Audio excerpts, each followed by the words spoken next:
Hello and welcome to the Point Blank Show. My name is Abhishek.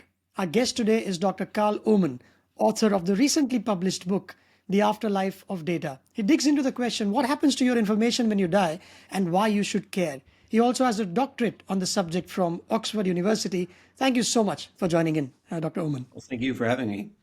Thanks. When did you first have this idea, and did people think you to be a little odd that, hey, why are you, looking at a subject which probably doesn't concern us as long as we live? How did that start?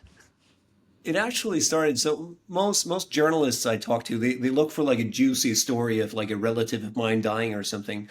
But it actually started as a philosophical pursuit for me. I studied comparative literature as an undergraduate, and I heard about a bot where you could feed an author's corpus into the algorithm, and it would start producing stories in the style of that author. And I thought to myself, well, what if what you fed this bot wasn't just literature, but rather the corpus of an entire lifetime of data?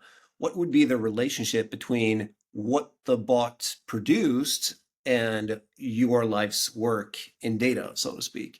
So it started as this kind of philosophical pursuit.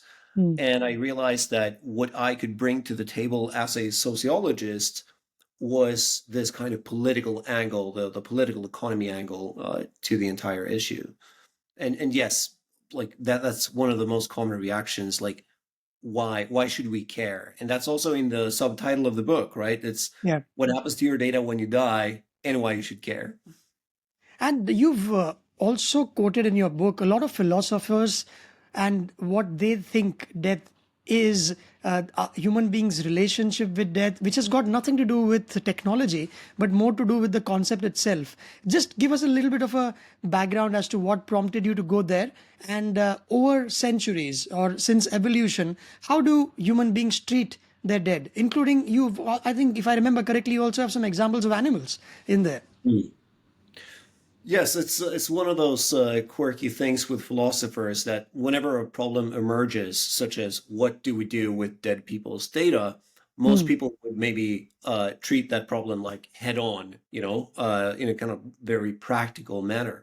But what a philosopher does is that he or she turns the other way around and they try to find the roots of the problem. So we dig down, both in terms of the philosophical roots, like what questions, like when we start to pull, what questions do we end up with? Like, what is a dead person anyway? Or like, can there be such a thing as a dead person, or do we lose personhood when our biological bodies die? But I'm also interested in the anthropological and historical roots of the problem. And as you say, like once you start digging and you go back centuries and millennia, you end up with the questions of like, well, how do animals relate to their dead?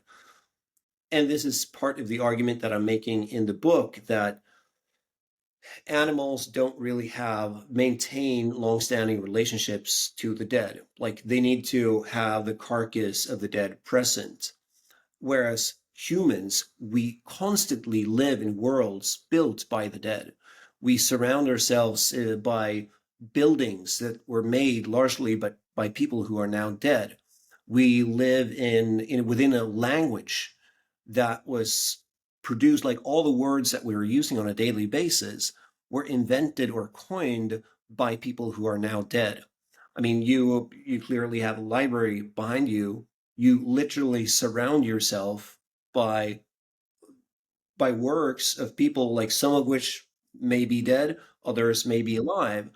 Uh, and so I kind of point to this as a fundamental condition of humans, and then point to use that as a metaphor to understand what the internet is. So what I'm saying is really that the internet is one big archive, and archives were originally built for the dead. What has happened with the internet is that the living have now moved into this space of the dead, the archives. And these archives, given that they are on the internet, more often than not, they will be immortal, so to speak, as opposed to, say, my father, who sadly passed away in 2020. He did not log on to the internet ever except to do basic things. The only memory that we have of him is a portrait of his in the living room, where we, as a mark of respect that Indians usually do, and a CD where he had recorded some prayer long ago. But if you were to switch that to an individual who has his life on social media, on the internet, and emails, things have changed drastically since the time internet came in then. Mm. So, like, I try to push back a bit in the book on this rhetoric of immortality.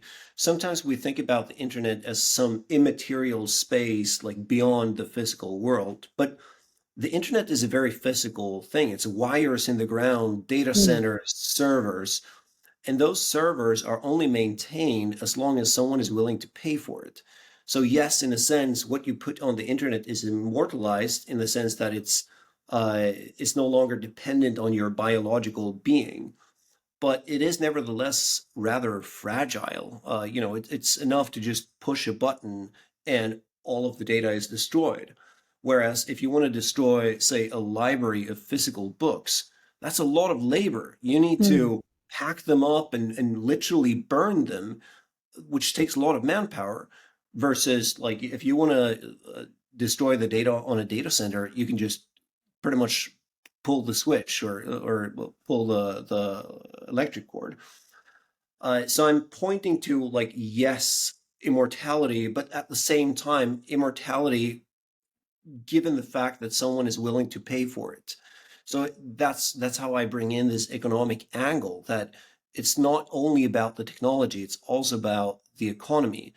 mm, So we're placing a lot of kind of, as you say, there may be people whose entire life's work, every email they sent, everything they ever clicked on, or entire search history is preserved on data centers across the world. And somebody is going to make the decision, okay, who's worth preserving and who do we erase from digital history? And right now we're allocating that, like, that entire power is allocated to a handful of tech giants in Silicon Valley. And they don't see themselves as stewards of our digital heritage. They just see themselves as corporations, which they are. So when, say, Facebook are faced with a prospect of, okay, we have 1 or 2 billion dead users on our servers, what are we going to do about it? Okay, which of these dead users can we make money on? And sadly, the way it looks now is that the answer is probably going to be North American and Western European users, because mm. those are the ones with the highest consumer powers. So it's like a real looming threat that the tech giants will simply delete the digital heritage of Africa and South Asia because it's simply not as commercially viable as North America and Europe. And I think that would be a very sad and dangerous development if that happened. Because there is not much of benefit to these giants for storing records of those who've passed. And you also have done a study with one of your colleagues, which got a lot of media attention, where you write that in the near future, I forget what that year is, you will have the dead will outnumber the living on Facebook, and that we are looking at a clear and present problem as such Yeah, with definitely. respect to the data. So we did this study in 2019, and we got hold of really good data. So we could actually extract the age data of the entire Facebook user base in every country on Earth. So we can see, like, how many 22-year-olds are there on Facebook in, say, like, Belgium. And then we could match that data with mortality predictions from the United Nations. So how many people from each country in each Hmm. age group are going to die within each year of the 21st century? And if you take these two data sets and you match them, you can actually make pretty accurate projections of how many people are going to die on Facebook every year in every country across the 21st century. And then you could add various growth scenarios. So depending on how Facebook grows, how many dead users are there going to be? So if you take a very conservative estimate as to how Facebook will grow, so no new users since 2019, basically, which is like very implausible. We know that's not true, but just as a projection, that would mean that somewhere in like the mid 2060s, there would probably be more dead than alive users on Facebook. Hmm. Now, if the network continues to grow at its current rate and continues to do so until it saturates all markets, then that the equilibrium would happen far later, probably somewhere in the early next century.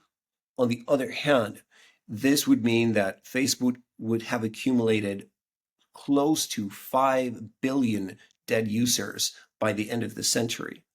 So what this tells us is that regardless of the scenario, we're going towards a monopoly on digital history.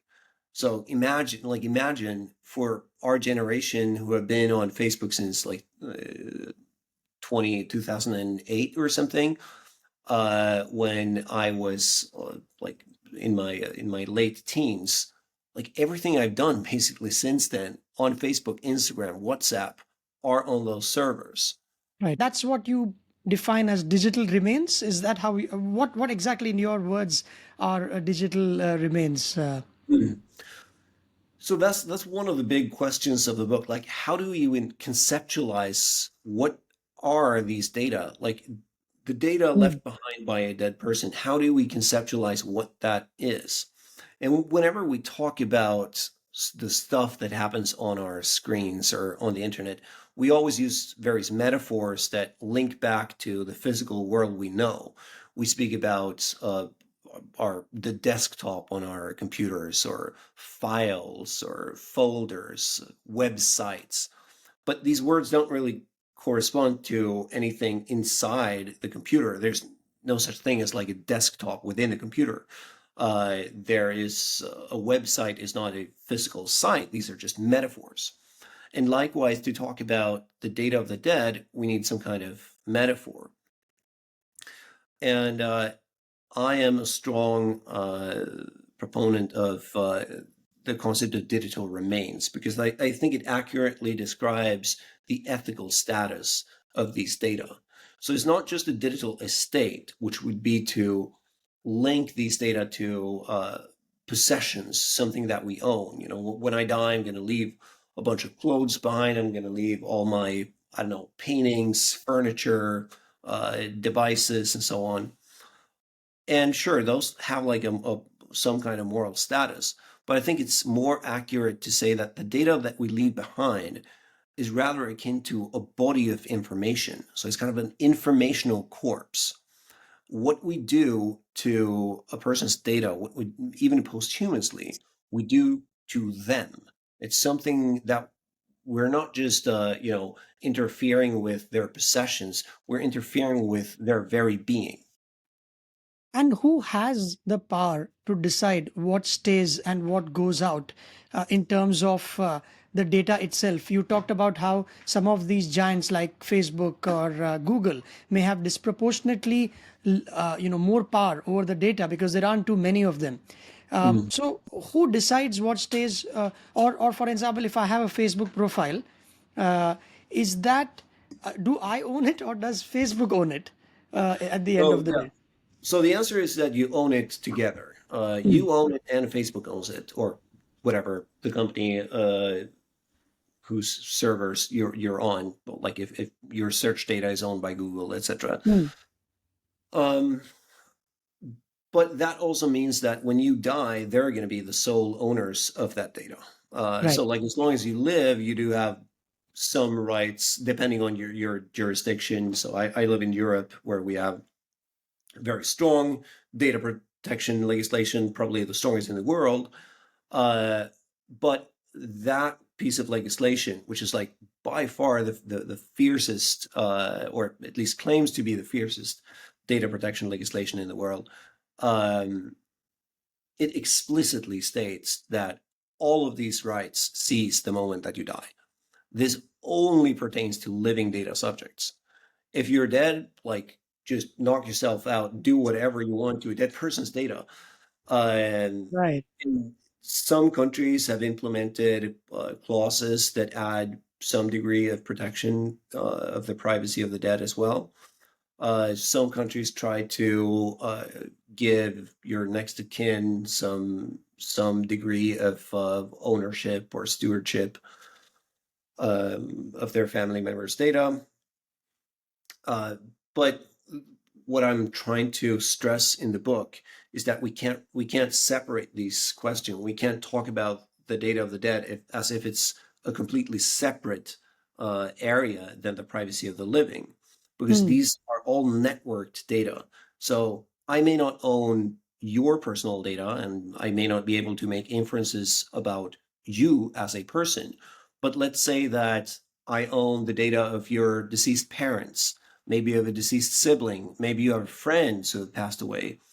Then I can actually build a kind of network around you. If I know everything about your parents, I can draw a lot of inferences about you and who you are. So these Hmm. are interlinked issues. We can't solve the privacy of the living unless we also solve the privacy of the dead. So privacy is dead when it comes to the dead, then, because Yeah. there are no laws as such, which is, like you said, knock yourself out when it comes to these things. Are you surprised, though, that the regulators have not caught on? Because given the surfeit of information available online, one moment you are living, the next day somebody has a cardiac arrest and he's no more, and suddenly his privacy, I mean, has gone out of the window. Yeah, I sometimes get this question from European journalists of like, but why? Like, if the incentives to protect the data of the dead are so big, like, why hasn't anyone done it? And my answer is usually that, well, the dead don't have very strong lobbying groups in Brussels. No Right, one, no one speaks for them because there aren't really, they're not, uh, they don't give you political power because they can't vote. So speaking for the dead don't give you any hmm, ups in terms of political representation. There aren't really any commercial benefit to it either because like the dead don't really consume, so you don't need to really big create a consumer friendly or speak for them as a consumer group. So I think it's like one of those issues that we all acknowledge is really important, but it's not important for any powerful groups really. And I think that is yeah. the simple answer to why we haven't really spent too much time thinking about it. The second answer would be that the entire tech debate is either very, very short-sighted or it deals with like ridiculously long-term scenarios. Hmm. So it's either what's going to be the next big thing in 5 years. 5 years ago it was blockchain. Now it's AI or large language models. 7 or 10 years ago was big data. So like, what's the new buzzword that everybody's going to talk about? It's either that or it's what's AI going to be in 150 or 200 years, which is way way too far ahead to make any kind of political interventions or plans for.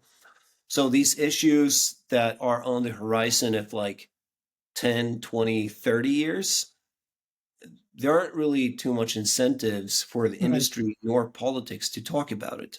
Yet, as you pointed out, like we know already that these issues are on the horizon. We know that within the next 3 decades alone, more than 2 billion people will die, and the majority of them will be on the internet. So right. like we know this is going to happen. People aren't going to stop dying. Nevertheless, it's too far ahead to make for politicians or for the tech industry to be interested. But as a Mm-mm. society, we have very strong incentives to look ahead for So we'll have to wait until the dead get a lobbying group of sorts it. whenever Yeah, that day comes. Because I remember John Maynard Keynes in economics, he said that in the long run, we are all dead. So his yeah, thing was don't look too far away in the future. In your book, you also write about examples where people would elect to have memories of the deceased who are close to them to be as alive as they can be. For example, I think there was one video gamer that you write about who chose not to defeat his dad when he was alive. His score for it. Just tell us more about that. So, Yeah, so it's an anecdote that you're referring to in one of the chapters that I think beautifully illustrates the emotional aspect of this. So the story is basically a dad and a son, and they always play this racing car game, a video game together. The father dies when the son is like 12 or 11, and then the son moves out from the house like 10 years later, and he finds this video game that he used to play with his dad, and he puts it in the console, and it all works.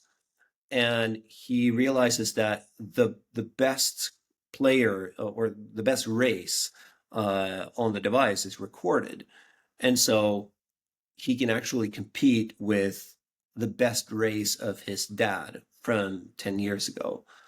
And he stays up all night and he's racing this like ghost car from his dad, like a specter from his dad. And it's like he's playing with his dad because that's the actual recording of that mm, race, until he realizes that he's actually catching up with his dad's car, and he realizes that if he crosses the finishing line before his dad, that's going to be the fastest recorded race on the device, and he's going to kill off that recorded race from his dad, and then he halts the car in order not to mm, erase the record from his dad.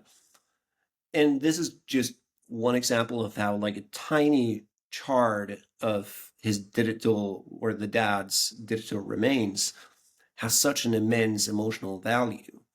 Now, what we're doing, or what's happening now with AI, is that that level of interactivity is added towards pretty much any type of data, so that you can take a large language model and you feed an entire conversation log, or even, if you have access to a lifetime of data, maybe search data, maybe emails, text messages, your Spotify playlists, et cetera, and you feed all that into a bot, and that bot starts reproducing your personality, then it mm. becomes similar to the boy racing his dad, but it's not just one race, but it's rather like an entire lifetime of data that is simulated, which is now increasingly becoming a thing in the industry, with multiple startups and even tech giants trying to commercialize this.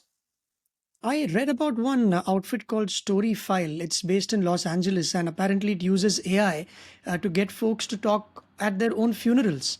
And Mm. then people who are attending the funeral can ask questions back to that technology or bot, and it will try and respond the way the person who's just died would have had he been alive. Yeah. And which is quite how far can we stretch this? There was one, I think you would have, there is one video with some 36 million views of a South Korean mum on the internet, where she is talking to a digital avatar of her 9-year-old who had passed away because of leukemia, and it is very real. It looks like she's just emerging from behind the woods, and this mom is touching her face with the virtual reality goggles, and everyone's crying in that room because it looks because so how would you, where are we going with this, is a rather wide question that I have for you. Yeah. Where exactly are we headed? So I've gotten that question like for the past 10 years, and my answer has changed quite significantly since, well, as of 2022, so almost 2 years ago. Uh, because up until that, I was kind of reluctant about in this becoming a viable commercial product. Sure, there are examples like this South Korean woman that you're mentioning. There are services that have tried to launch commercial products that do just that, but they all run out of seed capital in like 5 or 6 years. Um, but what has happened now is that with the breakthroughs in large language models, we are increasingly becoming accustomed to interacting with chatbots. So, what 10 years ago would strike us as very creepy, talking to an AI impersonating a dead person uh, may plausibly in 5 or 10 years seem like a very common day like an everyday practice. So we're becoming increasingly accustomed to having interactions with things that are like humans but not humans. So I wouldn't be surprised if in some markets, so like China, Japan, I could see South Korea, this becoming a thing. Europe maybe a little more conservative, maybe some parts of the US being more open to technology.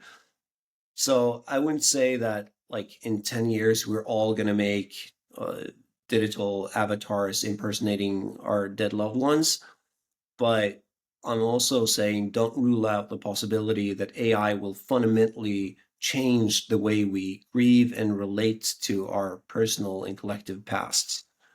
And this is already happening, you say. Um, Oh, very much. Like, yeah. yeah, there are a handful, at least a handful of active companies who are launching commercial products to the market that like anyone could use. I mean, Hmm. you could just like if you have ChatGPT, you could just basically take an entire conversation log uh, and upload that and feed it into the bot and ask it to reproduce that personality, and it would give you not a fully accurate, but at least some kind of simulation of that person's style of writing, their sentiments, and the types of phrases that they would use. Wow. So, like, imagine if that is possible now, like, what wouldn't be possible 10 or 15, 20 years down the line? So if you have enough data that you feed in, it might also replicate the sense of humor or the kind of sarcasm that that person brings to the table or would Definitely. have. And like, Well, and it doesn't like, and the scary thing is it doesn't require that much data. Sure, ah, like the more data you add, the better it gets, but it's quite shocking how little data it actually needs in order to make a fairly accurate prediction. We tend to think about ourselves as like very unique, but if you add just like 10 data points to a person, if you like take me for example, I'm a male, PhD, Swedish citizen, uh, who has studied abroad, who's a researcher, who lives in this type of area, you're narrowing it down. And I realized that, like, well, if I only add these like 10 data points, most people who are in this tiny subgroup, they're kind of like me. They would use similar words, they would dress mm, similarly, probably have similar political sentiments and so on. So it doesn't take that much. Like this is only 10 data points. Imagine if you add like 100,000 data yeah. points. That's not even that much. Have you tried any of these services as part of your research just to for the fun of it? Yeah, I have. And I'm using it to illustrate a point in the book where I'm making this argument that these simulations of the dead, they're not just neutral simulations that arise out of the data. It's not like the AI is just like making a version or the version of you as a bot, but these are designed products and they're designed for a particular purpose. And that purpose, insofar as the firm that you're using is commercial, is to make money. So if you're using one of these services, you're not just creating a replica of you, you're producing a replica of the most profitable version of you.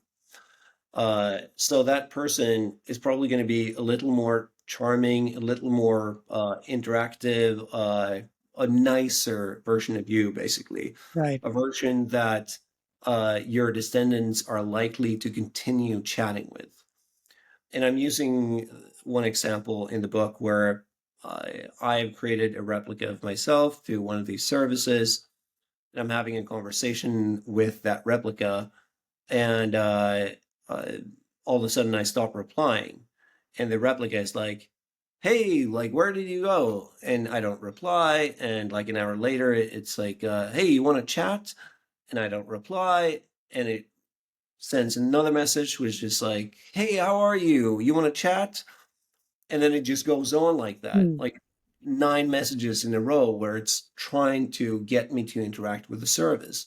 Yeah. Because of course that's the more profitable version of me, someone who reaches out trying to like get you back into interacting with the app. In reality, at least I hope I'm not quite like that. I Mm. get the vibe if someone stops replying. I mean, I'm not going to send like 9 messages trying to reach them. But Right. but that is the most profitable way to remember me as a person who like tries to pull you into the messaging app. Yeah, that was Replica, I guess, with a KA, the service Yeah, that does that. And which how, what is there in to it? just to be clear, like Replica nowadays don't advertise themselves or brand themselves as a digital afterlife site. Now it's kind of like create your virtual AI best friend. Mm. But back 10 years ago, it was very much all about like Wow. Yeah. create a version of you as a dead person. It reminds me of we have this crematorium here in Mumbai with the tagline, "We are the last ones to let you down."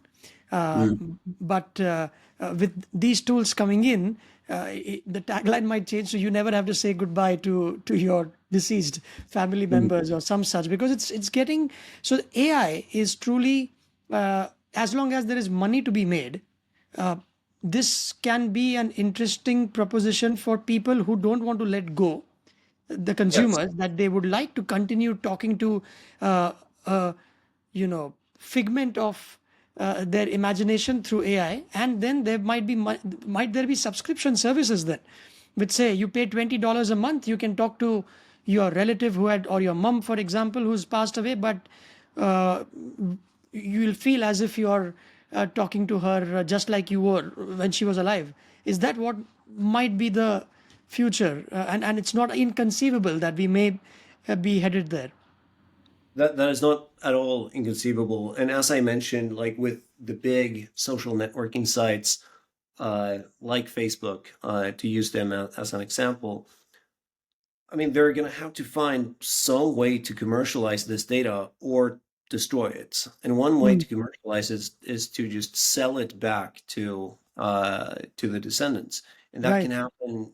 That can take any variety of forms. It could either be just like uh, pay a small fee and we will keep their Facebook profile intact.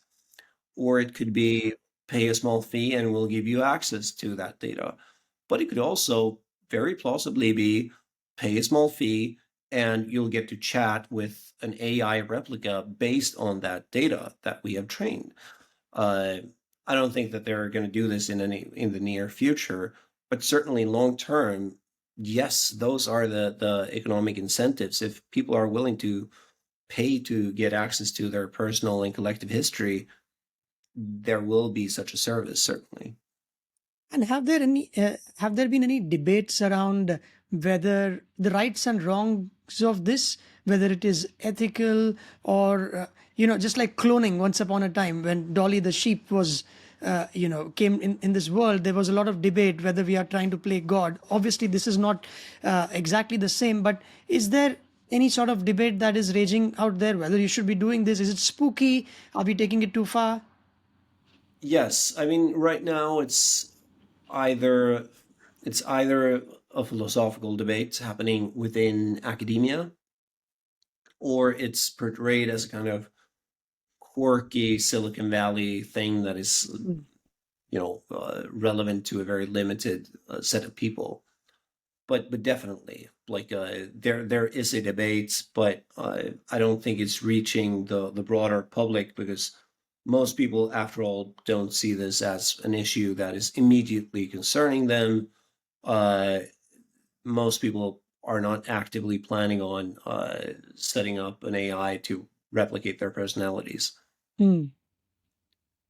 Interesting, because I think you also wrote about a service that tweets supplications or prayers on behalf Mm. of the dead for a subscription service or a freemium model where you pay, was it some $27 a year, and it'll keep doing that even after you're gone. And those who pay for it, obviously the dead don't pay for it, the relatives do. They want that to be kept going then. So there is a big market, I would imagine, for these services. Yeah, definitely. I mean, it's a big market in the sense that like everybody's going to die. So it concerns everyone, and Yeah. everyone has relatives who are dead. So it's a big market in terms of the scope of it. Like it concerns all of us. Um, you're mentioning these supplication sites, which I think are really interesting, where like for a small fee, you can sort of immortalize your religious presence in the sense that your social media account will continuously post supplications in life and in death, which is like almost like in Catholicism there was something called supplications a few hundred years back, where you could basically have monks praying for you, and you can pay for the monks to pray you out of purgatory. And this is kind of a similar thing, but it's rather like an AI that will pray on your behalf Hmm. so as to increase your afterlife status. So this is. Are you surprised not enough of it is written out there in the open? And is that one reason why you thought you should take this up for both the subject of your book as well as the PhD itself? Yeah, I think it's an ignored issue, largely. And uh, when I started working with it, it struck most people as kind of fringe. Most people are like, "Oh, that's like a tiny detail of the internet. Hmm. What a quirky thing to be doing research on." But increasingly, I'm met by a very different approach in that people are coming to realize that, oh wow, this is actually going to be one of the big battlegrounds for the future of the internet because it's so ignored and yet it concerns everyone. And as I try to show in the book, it's not just a private issue that concerns each of us as consumers, but it's also a political and societal issue. It's not just about what happens to my data when I die or what happens to my parents' data when they die. It's also a matter of what happens to the entire generation that preceded us, uh, the billions of internet users. And as I've hinted towards a couple of times during this conversation, the political aspects are massive. Imagine just I often bring up this as an example. Just consider the fact that one person, Elon Musk, now effectively owns the entirety of the tweets that constituted the Me Too movement, the Hmm. Arab Spring, the Black Lives Matter uprising. And there are countless of similar events across the world which are have an enormous historical importance, but they largely took place on Twitter. And all of that data, that entire record, is going to be owned by one person. And that's what I mean by it's not just a matter of like what happens to my data, but it's a matter of what happens to our data when we die. And you've managed to cram all of this in this book that I'm holding for those who are listening. It's on YouTube as well, and it's less than 200 pages. Was that something that you had decided that I'm not going to use 400 pages to tell the story because it's these examples of the what happened to our ancestors to the entire journey right until what the future might be is packed in less than 200 pages. So how Mm. So, I mean, there's this famous quote by Winston Churchill of like, I can't remember it verbatim, but something along the lines of, if you want me to write an hour-long speech, give me a day. If you want me to write a 5-minute speech, I need like 2 months or something. So in order to write a really short book, I think the answer is to do many years of research. So the research, I mean that's the dissertation, that's much more than 200 pages. Hmm. Uh, every single study. You cited this study of predicting the number of dead users on Facebook. We did a similar thing with Instagram. I made a number of studies following up like the legal aspects of, say, what happens if Facebook or a firm like it goes bankrupt? Like, what happens to the data? Because Mm. that would be the most common reaction when I say that in the 2060s there are going to be more dead than alive users, and people are like, okay, but how do you know the network is even going to be around by then? And that just makes the question even more interesting. Like, okay, let's say Facebook goes bankrupt in the 2050s. Right. What happens to the data? Like, can anyone buy it? Is it just going to be auctioned out to the highest bidder? The answer is yes, by the way. But I needed to actually undertake those detailed, specific studies in order to write like a really succinct story in for the book. So the book is a distillate of the research I've done during the years, and I decided for the book to skip like all the methodology, all the like the research stuff. Mm. To name another anecdote, when I started studying for my former supervisor in Oxford, Luciano Floridi, we read one of his books, which is also like a short, neat book, and he asked the class like, did you like the book? And everyone was like, oh yes, so insightful, it's great, like very your philosophy is so succinct and blah blah. And he just said, this book is not philosophy. Like, this book is the product of philosophy. It's kind of like you go to a restaurant and you're served a nice dish, and you say, this dish is fantastic, uh, your cooking is amazing. But the art of cooking, that's the messy stuff that happens in the kitchen. Mm. And that's an absolute mess. And Yeah. it's boring to read, and it takes years. Uh, and so for the analogy here is that the cooking is the research. The book, that's the neat dish that I'm Right. presenting to the reader. That's beautifully put. I'm sure the research would have taken years and years, and it would have been messy. You would have had to run into dead ends, Yeah. or churn a lot of data to get to certain inferences, which might be just 2 or 3 lines in the book, but there's a whole lot that goes behind it. And also reminds me of, I think, Mark Twain, who said that he wrote a long letter to his sister, and he said that, I'm sorry, had I had more time, I would have written a shorter letter or some Yeah. such. It takes Yeah. longer to write succinctly. But congratulations, Dr. Oman. It's a beautiful book, and loved reading this. And I think this will only, this could also have a sequel for all you know, right? Because 20 years down the line, who's to say where we stand when it comes to the relationship with the dead, with the kind of technological advancements and the social angle also to it.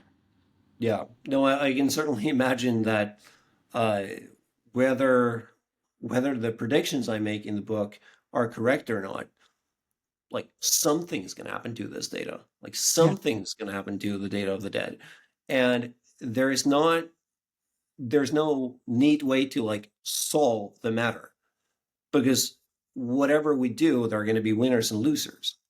However we choose to deal with the issue is going to have implications one way or the other.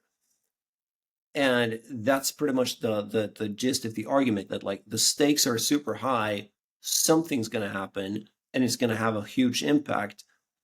But I'm not saying exactly like this is the way it's going to go, Yeah. and there's no technology nor judicial fix to it. And last one before I let you go is, are there any tips, or do you do certain things with your data online which is to make sure I don't reveal too much of myself? Or maybe, given that you've been entrenched in this subject, what's the best way of doing this for those who care? So there are a couple of things that I usually recommend. One is to make sure that you properly set up your, if you're on Facebook or on Meta generally, Mm. so this goes for all of the Meta services. Make sure that you're actually you actually go into the settings and actively choose what you want to happen to your data when you die, because you can do that. Mm. and it's pretty simple to find. Uh, and the one thing that I really recommend people doing is choosing a legacy contact. That's a service that Facebook has. You can choose another Facebook user who will sort of become the steward of your profile if you die. Hmm. Now, for Facebook, it's only a kind of a short-term solution, because what's going to happen when the legacy contact dies and you're going to have multiple legacy Yeah. contacts stacked upon one another. But like for you as a consumer, at least for a while, like it's going to make things for your family and your loved ones so much easier should something happen to you, and it just takes a minute. The other thing I would recommend people doing is actually like talk to, if you have a lawyer or if you have a will, try to make some mention of what do you want to happen to Hmm. your digital footprint when you die. Uh, some funeral homes actually offer like a death cleaning service, like a digital death cleaning service. So they will actively go on the internet and like try to remove information about you. Maybe that's a very European thing because of our strong data protection regulation, but like at least check with your lawyer, because some people have huge digital assets on different accounts. Maybe they have avatars in games or libraries of music, art, videos, and just make sure that like that is all set. My final recommendation is to try and think about this not as just think of yourself not just as a consumer, but think about yourself as a citizen. Because what's going to happen to your data when you die? That's basically you giving power to a certain individual. If you're leaving all of your tweets and everything you've clicked on Twitter in the hands of Elon Musk, that's you actively giving him power over history. So try to think of yourself not only as a consumer, but as a citizen of the archive that is the internet. Those would be my three recommendations. Lovely. Thank you very much, Dr. Oman, for your time on this podcast. It was really fun talking to you. Thanks so much. Thank you.